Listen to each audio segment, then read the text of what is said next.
La filière vitivinicole bourguignonne est face à un certain nombre d'enjeux. Le changement climatique et l'évolution des attentes sociétales sur les produits phytosanitaires. L'utilisation de variétés résistantes au mildiou et à l'oïdium est un des outils pour répondre à ces problématiques, notamment dans un contexte de changement climatique où les pressions de maladies peuvent s'accentuer. La création de nouvelles variétés suit un processus bien défini en 3 grandes étapes. Le premier stade consiste à croiser 2 variétés de vignes.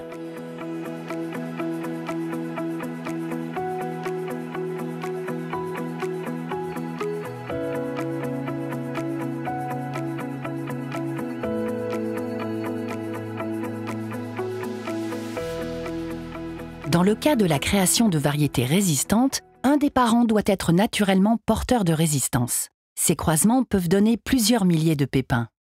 Après des tests en laboratoire, on obtient plusieurs centaines de descendants qui portent les facteurs de résistance. Le second stade est celui de la sélection intermédiaire. Cette étape permet de passer de plusieurs centaines de variétés différentes à quelques dizaines.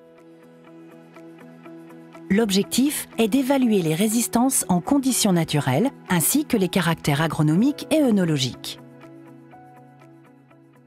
La sélection finale consiste à suivre les quelques dizaines de variétés sélectionnées en conditions réelles de production pour ne garder que les meilleures au bout de 6 ans environ et demander leur inscription au catalogue.